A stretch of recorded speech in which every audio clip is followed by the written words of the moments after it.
오늘은 귀신 들린 사람을 고치신 예수님, 철저히 버려진 인생에 찾아오신 주님은 어떻게 찾아오셨을까요? 여러분, 우리 한국에는 귀신 이야기가 참 많이 있습니다. 여러분 아는 대로 처녀 귀신, 달걀 귀신, 우물 귀신, 또 뭐가 있어요? 몽달 귀신, 물 귀신, 별 귀신들이 다 있어요. 자, 그렇다면 여러분 귀신의 존재를 믿으시나요? 귀신은 분명히 존재합니다. 성경에서 분명히 귀신은 있다라고 말씀을 하지요. 예수님도 여러 차례 귀신을 쫓아내신 사건이 성경에 분명히 기록이 되어 있습니다. 근데 오래전에 한국에서 인기를 끌었던 유명한 이단이 하나 있었는데 거기서는 사람이 죽으면 귀신이 된다 그렇게 가르쳤어요. 안 믿는 사람이 죽으면 귀신이 된다. 그러나 오늘 우리가 기억할 것은 안 믿고 죽은 사람이나 특히 원한을 품고 죽은 사람이 귀신이 되는 건 아니라라고 하는 거죠. 분명히 이해하고 가셔야 합니다. 성경에서 가르쳐주는 귀신은 한마디로 사탄의 쫄개들이라고 할 수가 있어요. 사탄의 쫄개들.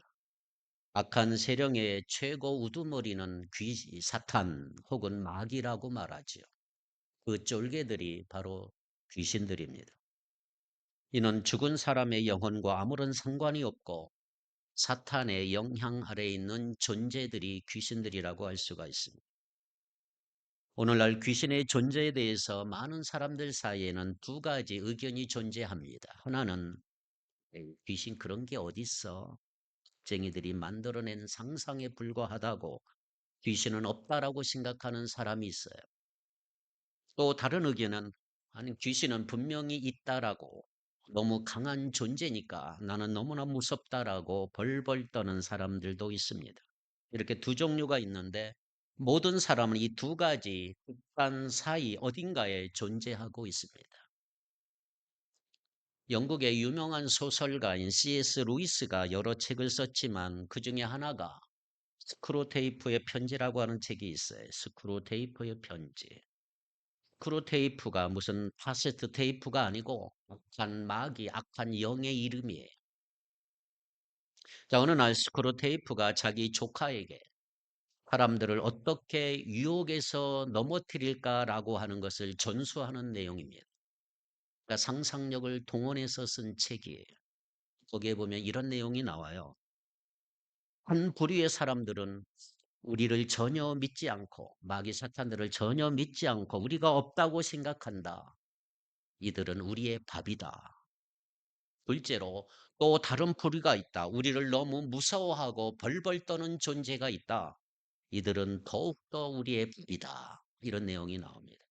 이런 식으로 자기 조카에게 가르칩니다. 그러나 오늘 예수 믿고 따르는 우리 그리스도인들은 사실 이 둘 중에 어느 것에도 동의할 수가 없지요. 귀신은 분명히 존재해요. 성경에도 많이 등장하고 예수님도 수없이 귀신을 쫓아내신 사건을 우리가 볼 수가 있지요. 자, 베드로전서 5장 8절을 한번 같이 읽겠습니다. 베드로전서 5장 8절입니다. 시작. 근신하라 깨어라 너희 대적 마귀가 우는 사자같이 두루 다니며 삼킬 자를 찾나니. 아멘. 우는 사자처럼 우리를 삼키려고 우리도 지금 우리 주위에 돌아다니고 있는 이 귀신의 존재, 사자, 우는 사자, 대적 마귀가 귀신들은 영적인 존재로서 한 명이라도 더 인간들을 망가뜨리고 괴롭히기 위해서 노력하는 그 악한 존재라고 할 수가 있죠. 심지어 우리 그리스도인들을 공격하는데 예수 믿고 구원받은 사람들의 구원은 취소할 수 없으니까 이 땅에서 그리스도인들이 좀 잘 살고 풍성한 삶을 살지 못하게 하려고 공격하고 방해하는 악한 공작을 피는 악한 세력이라고 할 수가 있습니다. 그러나 오늘 우리가 반드시 기억할 게 뭐냐 하면 우리가 귀신을 두려워할 필요가 전혀 없다는 거죠. 이미 십자가의 죽음과 부활을 통해서 승리하신 예수님의 이름으로 우리도 승리했기 때문입니다. 우리는 약하지만 우리를 위해 죽으시고 부활하신 예수님의 능력으로 우리도 이길 수 있다 이 말이죠. 2차 세계대전 때 유럽에서 그 유명한 프랑스 노르망디 상륙 작전이 있었죠. 그 전까지는 독일에게 계속 연합군이 밀려요. 자꾸 밀려요. 그런데 노르망디 상륙 작전으로 전세가 완전히 뒤바뀐 사건이 있었어요. 수세에 있던 연합군이 노르망디 상륙 작전 직후에 승리를 확정 지은 거나 마찬가지였어요. 이제는 연합군이 아무리 전세가 불리하게 돌아가더라도 결국은 승리하는 전쟁을 싸우는 것이고, 마치 독일군이 아무리 이긴 것 같이 보여도 더 이상 이길 수 없고 전세를 바꿀 수도 없고 패배가 확정된 전쟁, 연합군에게는 승리가 확정된 전쟁, 그것이 노르망디 상륙 작전이에요. 우리나라로 말하면 인천 상륙 작전처럼 말이죠. 그렇습니다. 지금 이 땅에서 귀신이 아무리 날뛰고 아무리 강한 것처럼 보여도 예수님의 십자가를 통한 하나님의 그 강함 앞에서는 아무것도 아니다 이 말이죠. 십자가에서 이미 예수님의 죽음과 부활로 인해 우리에게 승리가 주어졌단 말이죠. 이 땅에서 우리가 괴로울 때도 있고 때때로 힘들 때도 있지만 결국 우리는 승리하는 전쟁을 싸우고 있는 거예요, 지금. 할렐루야. 그래서 우리가 그런 악한 영의 속임수에 넘어가지 않도록 늘 우리는 경계해야 되고 매일 깨어 기도하고 매일 말씀을 읽고 묵상함으로 훈련할 때 능히 이길 수 있음을 믿으시기 바랍니다. 자, 오늘 본문의 첫째로 26절에서 30절의 내용을 보면 군대에 귀신 들린 자의 만남을 볼 수가 있어요. 26절을 봅니다. 그들이 갈릴리 맞은편 거라사인의 땅에 이르러 그랬어요. 자, 예수님과 제자들은 갈릴리 지역에서 어느 날 배를 타고 갈릴리 호수를 건너서 그 반대편인 거라사인의 지방으로 건너가고 계셨어요. 자, 이 지역이 어디였느냐에 대해서 학자들의 의견이 분분하지만 마태복음에서는 가다라 지방이라 그랬고 마가복음과 누가복음에는 거라사라고 돼 있어요. 그리고 당시 거라사라고 하는 지명이 두 군데. 그러니까 오늘 이곳은 정확히 어느 곳인지는 알 수가 없어요. 그러나 여기서 중요한 것은 이곳이 어디였는지 관계없이 이 지역이 데가볼리라고 하는 지역이다라고 하는 것을 기억하셔야 합니다. 데가볼리. 자, 데가볼리에서 이 데가라는 말은 DECA, 데카라는 말, 10이라는 말이면 10가지, 열을 말하는 것이고요. 볼리라는 말은 폴리스예요. 폴리스. 경찰이 아니고 그리스 도시국가인 폴리스에 해당하는 도시국가를 말하고 있어요. 도시 이런 말이 폴리스입니다. 그래서 데가볼리는 10개의 도시국가, 10개의 폴리스라고 하는 지역을 뜻하는 말이에요. 그런데 이 말은 단순히 지리적으로 10개의 도시국가가 있었다는 것이 아니고 그리스 헬라의 이 폴리스 개념은 뭐냐 하면 유명한 철학자 플라톤이 이 말을 해서 도시국가 개념으로 각각 독립된 도시국가인데 여기서 빼놓을 수 없는 것은 폴리스 도시국가마다 자기들의 필요에 의해서 그리스 로마의 수많은 신들을 섬기는 공동체가 바로 폴리스 도시국가였다라는 거죠. 그러니까 이 데가볼리에는 수많은 그리스와 로마 신들이 큰 우상국가들이에요. 다른 어떤 것보다 이것은 그리스 신화, 로마 신화에 나오는 여러 신들을 섬기던 이방인 지역이라는 사실을 기억할 필요가 있어요. 왜냐하면 유대인들이 부정하다고 여기는 이방인의 땅에 누가 갔었어요? 지금 예수님이 일부러 찾아갔었어요. 일부러. 자, 27절을 같이 읽겠습니다. 27절 시작. 예수께서 육지에 내리심에 그 도시 사람으로서 귀신 들린 자 하나가 예수를 만나니 그 사람은 오래 옷을 입지 아니하며 집에 거하지도 아니하고 무덤 사이에 거하는 자라. 자, 이제 예수님과 제자들이 배에서 내리자마자 귀신 들린 사람 하나를 만났어요. 이 사람은 간 귀신에 들렸어요. 옷도 입지 않고 아주 부정한 사람, 무덤과 같이 부정한 죽음의 장소에서 사는 사람이었어요. 구약 율법에 따르면 시체를 만진 사람은 다 부정하게 되죠. 이곳은 무덤이니까 전부 다 시체만 있는 거예요. 또 이곳저곳 돌아다니면서 무덤을 파고 시체를 만지며 지내는 부정한 사람이었어요. 그러니까 지금 예수님이 도착하신 이곳은 번듯한 폴리스 도시국가가 아니고 변두리에 무덤 있는 곳에 도착하셨는데 그곳은 사람도 장소도 다 부정해. 그럼에도 불구하고 예수님은 이곳에 오셨다는 거죠. 그것도 갈릴리 호수를 건너올 때 큰 폭풍이 일어났고 그렇게 위험한 폭풍을 뚫고서 오신 이유가 뭘까? 자, 이 사람 상황을 먼저 볼까요? 이 사람 상황. 한마디로 말해서 처참한 인생이지요. 최악의 상황. 언제 어떻게 귀신이 들렸는지 모르겠지만 이 도시 출신이에요. 27절에 보면 이 도시 출신. 그러니까 이 도시에서 다른 사람들과 같이 사는 사람이었는데 언제부턴가 귀신에 들려서 이렇게 되었고 게다가 이런 상태가 오래되었다 이 말이에요. 옷도 입지 않고 사는데 집에서 살지도 않아요. 그러니까 다른 사람들과 함께 정상적으로 생활할 수 없는 짐승과도 같은 사람이었어요. 철저히 버려진 인생이었고 완전한 실패자 루저였어요. 사회로부터 따돌림 받고 격리된 사람이었어요. 그러면서도 그는 소인적인 힘이 있어서 쇠사슬을 끊어버리고 고랑도 끊어버리고 도망을 하는 사람이에요. 28절, 29절을 같이 한번 읽겠습니다.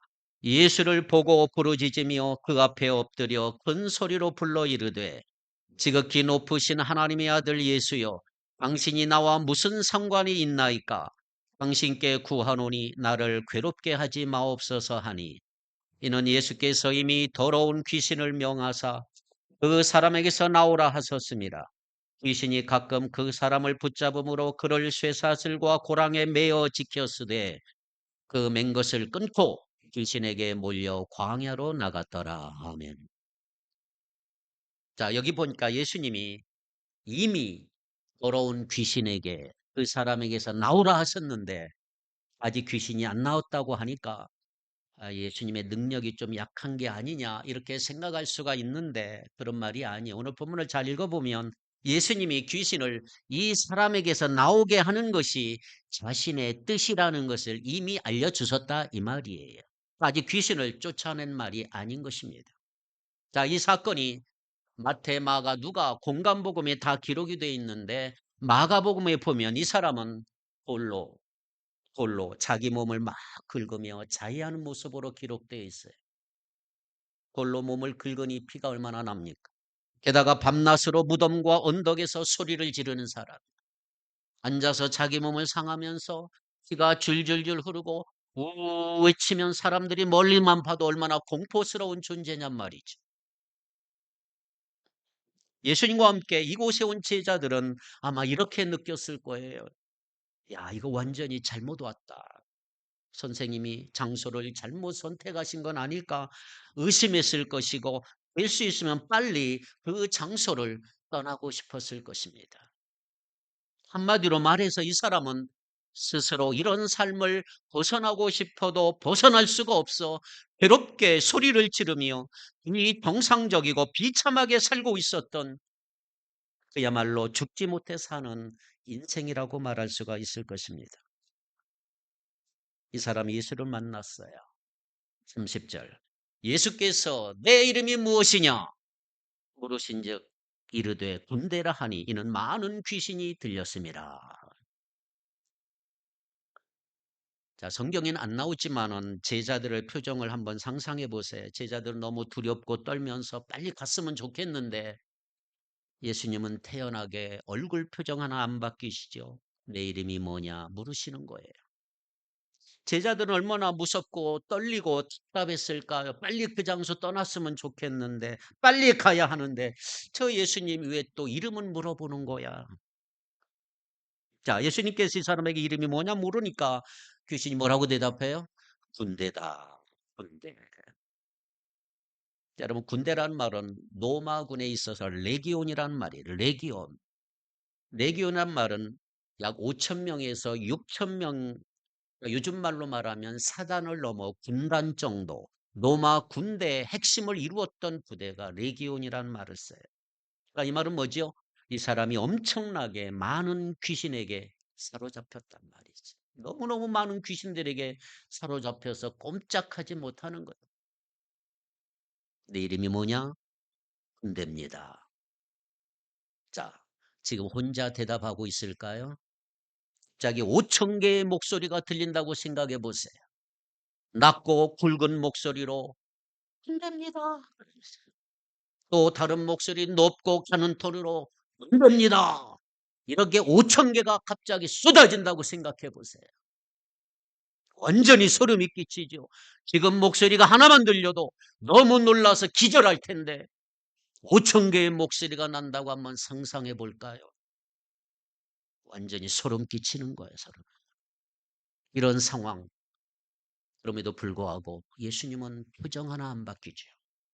자, 그렇다면 여기서 의한 점이 하나 있어요. 성경을 읽으면서 이런 사람은 누구도 피하고 싶은 사람이잖아요. 가까이 가고 싶어 하지 않잖아요. 이런 사람 누가 환영하겠습니까?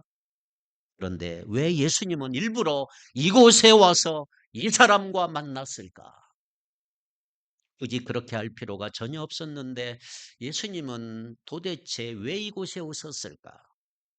이곳에 오지 않더라도 아무도 예수님을 비난하거나 뒤에서 욕할 사람은 없을 텐데. 또 예수님은 지금 갈릴리에서 실패하고 뭘 좀 새롭게 해보려고 이곳에 오신 게 아니잖아요. 그분의 명성은 날로 높아가고 사람들 사이에는 폭발적인 인기를 끌고 있는 거예요. 근데 왜 이곳에 오셔서 이런 사람을 만났을까? 이유는 하나의 여러분, 바로 영혼을 구원하기 위해서예요. 아무도 가까이 하고 싶어 하지 않는, 오히려 꺼려하는 이 영혼 구원하기 위해서 오신 거예요. 잃어버린 한 영혼 때문에 주님은 자신을 필요로 하는 불쌍한 영혼이 있다는 걸 아시고 일부러 여기까지 오셨어요. 지금 수만 명의 사람들이 그분의 말씀을 듣고 열광하고 부르심을 받으려 왔지만 이 귀신 들린 사람을 보세요. 아무리 자기가 원해도 결코 주님 앞에 갈 수가 없어. 아무도 그를 데려올 사람이 없었기 때문에 이 철저히 버려진 인생을 위해서 주님은 친히 일부러 찾아오신 것입니다. 그것도 위험한 폭풍을 뚫고 산 넘고 바다 건너 이 한 사람을 위해 오셨던 주님이십니다.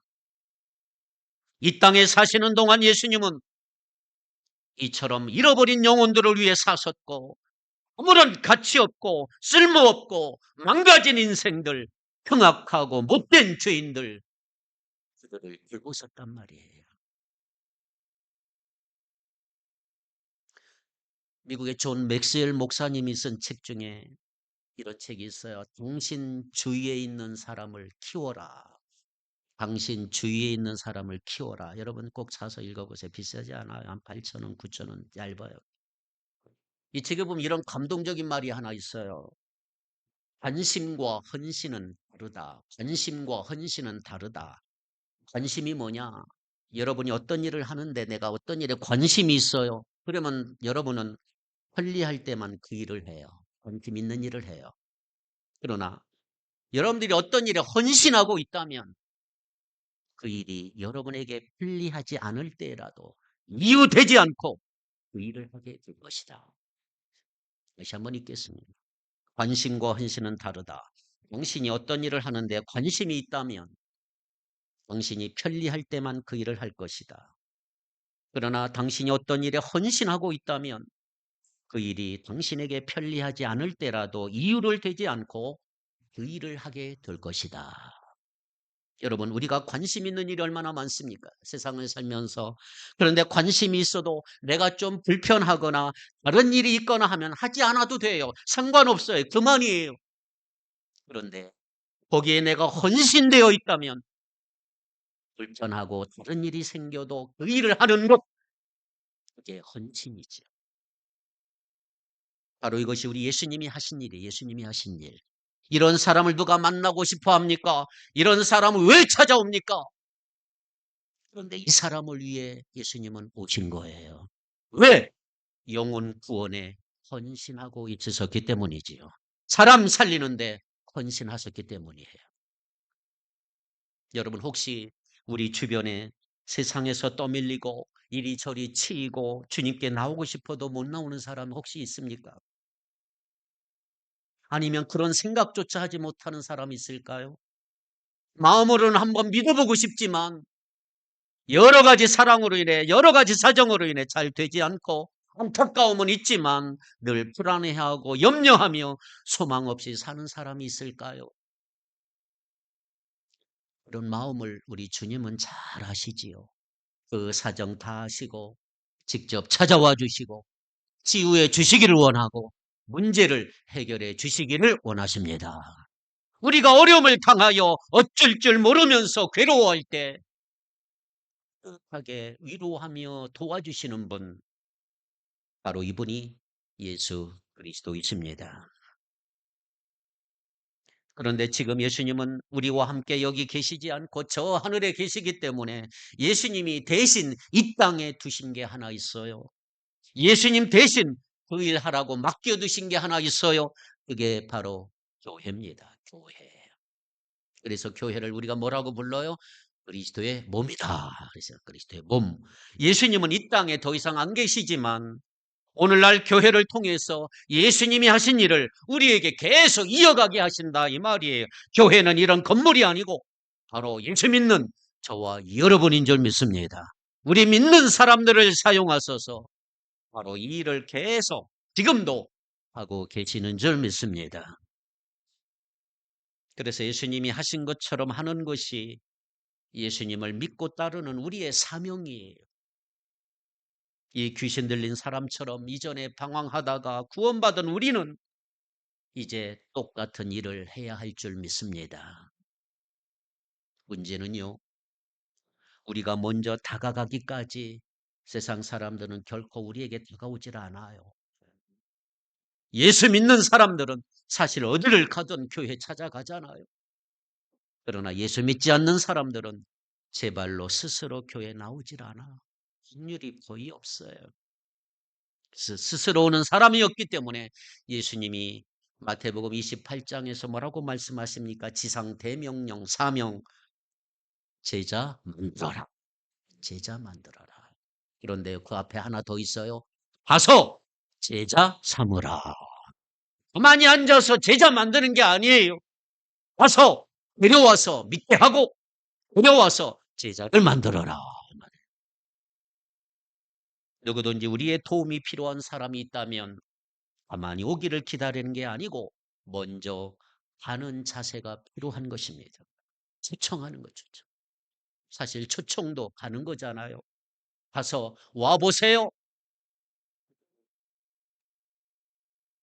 초대도 우리가 가서 데려오는 거예요. 우리는 도움이 필요한 사람에게 이렇게 다가가는 자세가 필요한 것입니다. 주님이 사람들의 영혼을 향해 가지셨던 그 헌신의 마음, 관심 정도가 아니라 헌신의 마음을 오늘 우리도 가질 수만 있다면 우리 삶에 아주 놀라운 역사가 분명히 일어나게 될 줄 믿습니다. 두 번째로 31절로 37절에 보면 돼지떼의 몰사와 사람들의 반응이 기록이 돼 있어요. 31절을 이렇게 기록이 돼 있어요.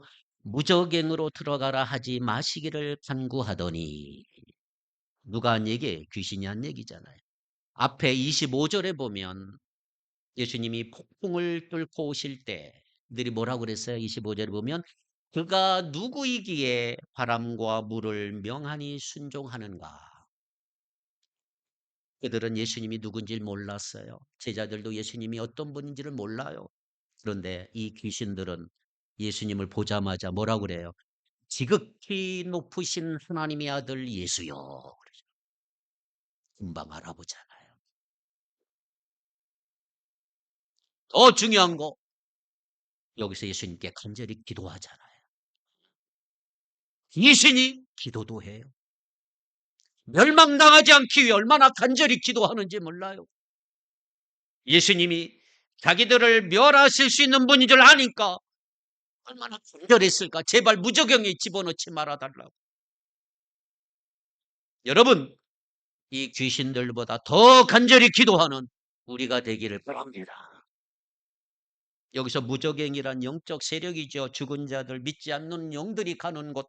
요한계시록 20장에 보면 최종적으로 사탄이 갇히게 될 감옥. 예수님의 파워는 이처럼 귀신들이 마구마구 날뛰며 마음대로 활개치는 곳에조차 결코 흔들림이 없어요. 우리 주님 앞에서 귀신들은 벌벌 떨 수밖에 없습니다. 그래서 우리가 귀신 앞에서 떨 필요가 없다. 귀신들이 예수님 앞에서 벌벌 떠는 거죠. 자, 32절 다 같이 시작. 마침 그곳에 많은 돼지떼가 산에서 먹고 있는지라 귀신들이 그 돼지에게로 들어가게 허락하심을 간구하니 이에 허락하시니. 귀신들이 마침 거기에 있던 돼지떼에게 들어가게 해달라고 간구해요. 간구했단 말은 기도해요. 하나님, 예수님께 부탁하는 거지요. 어떻게 귀신이 짐승에게 들어가게 하는 거, 뭐 여기서 시간 관계상 다룰 수는 없지만 이런 일이 가능하다 이 말이죠. 그리고 여기에 숫자가 안 나오지만 마가복음에 보면 돼지가 몇 마리예요? 2,000마리가 되었다 그랬어요. 2,000마리. 200마리만 있어도 돼지떼가 굉장하고 소리가 대단할 텐데 2,000마리니까 얼마나 대단합니까? 자, 그런데 어떤 일이 일어납니까? 33절, 34절. 귀신들이 그 사람에게서 나와 돼지에게로 들어가니 그때가 비탈로 내리달아 호수에 들어가 몰사하거늘 치던 자들이 그 이루어진 일을 보고 도망하여 성내와 마을에 알리니 그랬어요. 2,000마리가 되는 돼지떼가 살길로 뛰어내려가서 절벽에 떨어져 물에 빠져 모두 다 몰사했다, 죽었다 이 말이죠. 자, 이 장면을 상상해 볼까요? 영화의 한 장면이라면 얼마나 엄청난 광경이겠습니까? 돼지들이 집단적으로 몰살하는 광경을 본 돼지 치던 사람들이 어디로 갔어요? 마을에 가서 모든 일을 보고하기 시작을 했어요. 아마도 정신없이 외쳤을 것입니다. 자, 이렇게 많은 돼지떼를 길렀단 말은 이곳은 확실하게 이방인 지역이 있다는 것을 보여주고 있는 증거이지요. 유대인들은 돼지를 가까이 하지 않습니다. 두세 마리가 물에 빠져도 놀랄 텐데 한꺼번에 2,000마리가 몰사했다면 얼마나 충격적인 장면입니까? 자, 잘 들어보세요. 이제 35절, 36절을 한번 보세요. 뭐가 기록이 됐습니까? 시작. 사람들이 그 이루어진 일을 보러 나와서 예수께 이르러 귀신 나간 사람이 옷을 입고 정신이 온전하여 예수의 발치에 앉아 있는 것을 보고 두려워하거늘 귀신 들렸던 자가 어떻게 구원받았는지를 본 자들이 그들에게 이르매. 아멘. 자, 여기 보면 이 사람의 호칭이 바뀌어졌어요. 귀신 들린 자였다가 이제는 뭐로 바뀌었어요? 귀신 나간 사람 혹은 귀신 들렸던 자가 됐어요. 귀신 들렸다가 지금은 귀신이 나간 상태가 됐어요. 동네 사람들이 허겁지겁 와보니까 그 귀신 들렸던 사람이 멀쩡한 채 옷을 입고 예수님의 발 아래 조용히 앉아 있는 것을 본 거예요. 처음 보는 광경이지요. 그들은 이 사람이 온전하게 된다는 거 거의 불가능하게 생각했는데 그 불가능하다고 여겼던 일이 실제로 일어나니까 너무나 놀라고 큰 충격을 받은 거지요. 자, 그래서 어떻게 반응합니까? 37절. 고라사인의 땅 근방 모든 백성이 크게 두려워하여 예수께 떠나가시기를 구하더라. 예수께서 배에 올라 돌아가실세. 그랬어요. 그 땅 모든 백성들이 두려워하면서 예수님께 떠나가려고 요청을 해. 제발 떠나 주십시오. 이 정도 일을 봤으면 아이고 어서 오셔서 우리에게도 기적을 일으켜 주십시오. 그렇게 말할 것 같은데 그 반대로 떠나 주십시오. 왜 떠나라고 말을 했을까? 왜 떠나달라고 했을까? 여러분 생각해 보세요. 왜 예수님 떠나달라고 했을까요? 두 가지 이유가 있을 거예요. 하나는 엄청난 힘을 가진 약한 영들보다 훨씬 더 강한 힘을 본 사람들은 두려움을 느낀 거예요. 사람들은 이 귀신 들렸던 사람이 어디에 사는지 다 파악하고 있었어요. 항상 보초를 서든지 해서 감시하고 있었겠지요. 시간과 힘과 돈을 들여가며 그 사람을 통제하기 위해 노력했다는 것, 쇠고랑과 고랑을 메어 놓았다는 것 보면 알 수가 있고요. 그러면서 이러한 귀신의 세력을 고립시키기도 하고 적으로 통제하기도 하면서 귀신과 거기서 함께 살아가는 방법을 배웠던 사람들이에요. 자기들이 문제를 해결하지 못했지만 그 문제와 더불어서 사는 방법을 터득하여 거기에 익숙해져 있었는데 어느 날 예수님이 그 문제를 한꺼번에 슉 해결해 주니까 기쁨이 아니라 오히려 불편함을 느끼게 됐던 거예요. 혹시 편안하게 살고 있는 우리를 어쩌다 하자 우리 삶을 방해하지 않을까? 우리의 삶을 막지 않을까? 난 이대로가 좋은데 또 나를 변화시키려고 하는 게 아닌가? 걱정이 된 거지요. 걱정이. 고라사 사람들에게는 아무리 엄청난 능력이라 할지라도 자기들이 예측하거나 통제할 수 없는 파워, 자기들이 원하지 않는 방향으로 이끄는 이 파워는 두렵고 어려졌다고 할 수가 있습니다. 그래서 그런 일이 벌어지기 전에 예수님 떠나주십시오 요청한 거지요. 둘째로 생각해 보는 이유는 경제적 손실에 대한 우려도 있어요. 자, 이것은 그들의 종교 생활과도 관계가 있어요. 거라 사람들은 그동안 너무나 비참한 삶을 살았던 한 인간이 치유받은 이 놀라운 기적 사건을 직접 자기들의 눈으로 보았어요. 그러면 하나님을 찬양하면 얼마나 좋겠습니까? 오로지 그들은 그 일을 통해서 발생한 경제적 손해를 계산하고 그것이 너무나 많다고 생각했기 때문인 거예요. 생각해 보세요. 자, 원래 자기 동네에 있었던 큰 문제를 해결해 주신 예수님께 어떻게 해야 돼요? 당연히 이 문제를 해결해 주셔서 감사합니다 해야 하지 않을까요? 이런 능력을 행하신 예수님에 대해서 놀라면서 자기들과 이제 함께 해달라고 요청했어야 마땅한 일임에도 불구하고 그 대신에 그들은 오히려 예수님께 자기들을 떠나달라고 요청하고 있는 것입니다. 이 사람들 눈에는 지금 무엇만 보여요? 돼지떼를 잃은 것만 보이는 거예요. 돼지떼. 구원받은 사람은 보이지 않습니다. 그 불쌍한 사람이 치유된 거 보이지 않은 거예요. 저런 인간 말종, 저런 쓰레기는 죽어야 되는데 괜히 살려서 아까 우리 아까운 돼지만 죽였잖아. 사람들은 지금 이 사람이 구원받았지만 원하지 않아요. 자기 자신들의 구원에 아무런 관심이 없어. 오직 돼지만을 원해, 돼지만. 그들은 돼지 귀신들로부터 자유롭게 되는 것보다는 돼지를 지키는 것이 더 중요하다고 생각을 했어. 왜 그럴까요? 이유를 아셔야 되잖아. 여기 혹시 돼지 좋아하시는 분, 돼지고기 좋아하는 분, 우리 한국 사람들 제일 좋아하는 게 뭐예요? 삼겹살이에요. 삼겹살. 야, 2,000마리면 삼겹살이 도대체 몇 인분인 거야? 너무 아깝다 이렇게 생각하시나요? 그런 이유가 당연히 아니겠죠. 이 사람들이 왜 돼지를 지키고 싶어 했을까? 자, 지금 여기는 어디라고요? 이방 땅, 그리스, 로마 문화권이에요. 그러니까 제우스를 비롯해서 그리스, 로마의 수많은 신들에게 바쳐질 제물이 뭐예요? 돼지래요, 돼지. 이 돼지들을 잡아서 신들에게 바쳐야 되는데 지금 바칠 제물이 없어서 분노하고 있는 거예요. 제물이 없어지니까 신들에게 제사도 못 드리고 신들에게 제사를 못 드리면 괜히 자기들을 해코지할 수도 있고 그러니까 지금 불안하고 굉장히 불쾌한 거지요. 왜 쓸데없는 일을 벌였느냐 생각이 든 거지요. 예수님의 능력을 직접 보고도 예수님을 거부하면서 계속 자기들의 헛된 신들만을 섬길 것을 지금 생각하고 있는 거예요.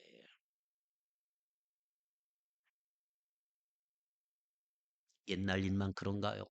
아니요. 지금도 요즘도 사람의 가치가 얼마나 많은 돈을 버느냐, 얼마나 많은 것 가지고 있느냐, 얼마나 높은 지위에 올라갔느냐 이것이 대부분 결정이 되잖아요. 안타까운 일이지요. 하나님이 값을 지불하고 사신 고귀한 생명이 보다 훨씬 중요하지 않는 물질 때문에 죽임 당하는 경우가 얼마나 많습니까? 돈 때문에 사람이 죽는 경우 얼마나 많은가요? 돈 때문에 살인하고 돈 때문에 매장당하고, 그게 바로 사탄이 주는 생각이라. 한 영혼보다 돈이 더 귀하다는 거예요. 그것 때문에 사탄은 계속 부추기는 거예요. 부추기는 악한 영, 이게 사탄 마귀예요. 그런데 예수님은 그러한 그들의 잘못된 생각과 가치관을 꺼주기를 원하셨어요. 물론 돼지 2,000마리라면 그 값을 따질 때 엄청나게 비쌌을 거예요. 그런데 하지만 주님은 2,000마리의 돼지, 특별히 돼지 그 자체라기보다는 헛된 신들에게 바쳐질 제물보다 불쌍하고 잃어버린 한 영혼 구원하는 것이 더 중요함을 여기서 보여주고 있는 것입니다. 그렇습니다. 사랑하는 여러분, 우리는 지금 무엇이 정말로 중요한가를 생각하며 살아야 하는 거예요. 무엇이 중요할까? 우리가 사는 세상은 참 이상하게 중요한 것과 중요하지 않는 것, 본질적인 것과 비본질적인 것 사이에 대단한 혼동을 하고 있는 거예요. 중요한 것 중요하지 않다 그러고 중요하지 않은 것 중요하다고 하는 세상에 우리가 살아가고 있는 거죠. 돈이나 학벌이나 지식이나 세상의 지위가 있으면 교회 내에서도 더 큰 목소리 내는 경우가 얼마나 많습니까? 우리 교회는 안 그러지만 큰 교회 가보면 교회 직분자 선출할 때 뭔가 조금 있으면 장로가 되고 안수집사가 되고 권사가 되어야 한다는 생각은 한 영혼보다 의지가 중요하다는 생각이에요. 완전히 잘못된 거죠. 교회 평가하는 기준도 교회 수가 얼마나, 예산이 얼마냐, 건물이 얼마나 크냐, 이런 거 먼저 따진다면 의지가 중요하다는 거예요. 잘못된 생각이지. 돼지를 소유하고 키우는 거 무조건 나쁘다 말하는 것이 아니고, 하나님이 아닌 자기 욕망을 채우기 위한 것이라면, 그것만이 중요한 것이라고 생각한다면 거기에 문제가 있단 말이죠. 그런데 너무나 많은 교회들이 오늘날 교회이기를 포기하고 크리스찬들은 크리스찬으로서 자세를 포기한 채 원래 주신 목적과 사명에 따라 살지 아니하고 오히려 자기들의 욕망을 따라 사는 경우가 너무너무 많은 것입니다. 이것이 시대 교회와 그리스도인들의 위기라고 할 수가 있는 것이지. 고라사 사람들이 예수님께 떠나달라고 한 이유의 핵심이 뭔지 아세요? 왜 싫어했습니까? 자기들의 일상생활이 예수님에 의해서 깨어졌다 이 말이에요. 자기들이 중요하게 여기던 거 예수님 때문에 잃어버렸다 이 말이에요. 그렇다면 여러분, 우리에게 돼지는 무엇입니까? 우리가 한 영혼보다 주님보다 더 중요하게 여기는 것이 있다면 바로 그것이 우리의 돼지예요. 그런데 만일 예수님께서 우리에게 말씀하시기를 잃어버린 한 영혼 살리기 위해 너의 모든 돼지를 다 포기하라 하신다면 예수 그렇게 하겠습니까? 자신 있게 말할 수 있을까요? 혹시 거라사 사람들처럼 예수님께 이제 좀 떠나주십시오 이렇게 말하지는 않을까 두려운 것입니다. 예수님은 우리의 마음을 휘저어 놓으시고요, 변화시켜 주시는 분이에요. 우리가 기존에 가지고 있던 잘못된 틀을 바꾸시고 오늘도 도전해 오시는 분이에요. 문제를 살짝 덮어놓고 그저 편안하고 안락하게 사는 태도 바꿔버리시고 문제를 근본부터 해결하시기를 원하시는 분이, 참 우리는 그러한 주님의 뜻에 믿음으로 반응하며 나가고 있을까요? 아니면 주님 제발 상관하지 말고 떠나주십시오 원하고 있을까요?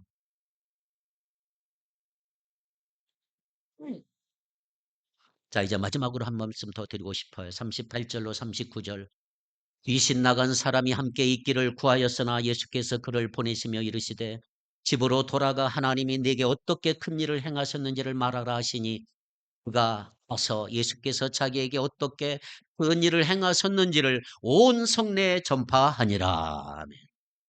자, 치유받은 후에 이 귀신 들린 사람은 어떻게 하기를 원했어요? 예수님 따라가기를 원했어요. 예수님 따르기를 원했어요. 그런데 예수님은 아니다. 집으로 돌아가서 가족들에게 하나님이 자기에게 어떻게 큰 일을 행했는가 증거하며 살아라. 자, 예수님은 이 사람이 자신과 함께 있지 못하게 하시고 집으로 돌려보냈을까? 그것은요, 예수님은 그를 이전에 자신이 속해 있던 사회에 다시 돌아가기를 원하신 거예요. 분명히 이 동네 출신인데 그동안 귀신 들려서 따돌림 당하고 고립되었던 이 사람이 다시 사회에 복귀하도록 예수님 도와주시는 거죠. 동시에 예수님은 이 사람에게 하나님이 자신에게 한 일을 증거하라! 사명을 주셨어요. 사명. 그에게서 집이란 어떤 곳일까요?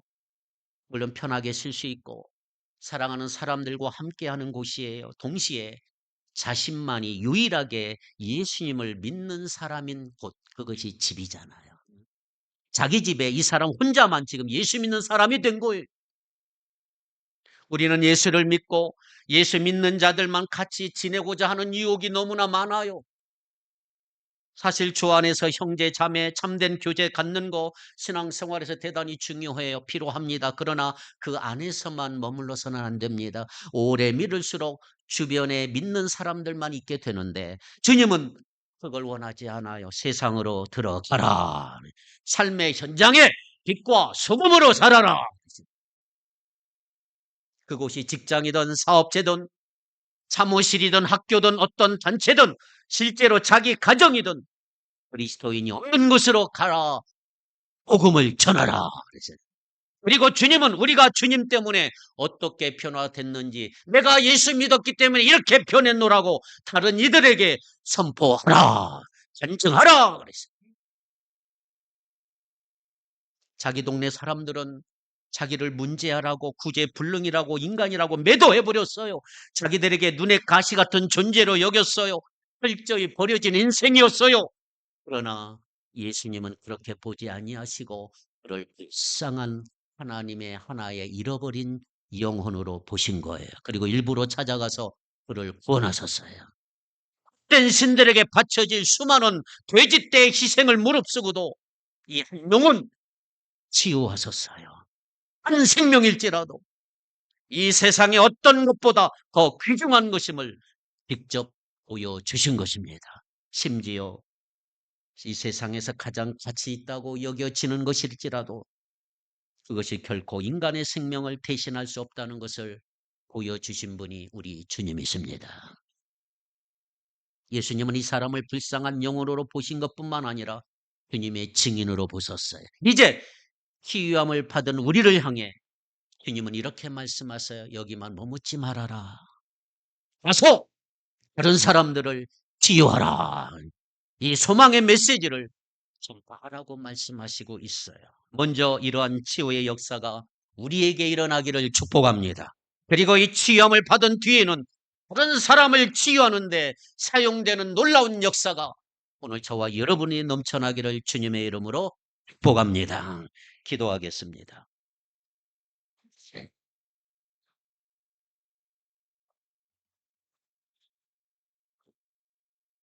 거룩하신 하나님, 철저하게 버려진 한 생에 찾아오셔서 고치시고 회복시켜 주신 주님을 찬양합니다. 오늘 우리들도 고침받아야 할 사람임을 고백합니다. 고쳐주시옵소서. 치유하여 주시옵소서.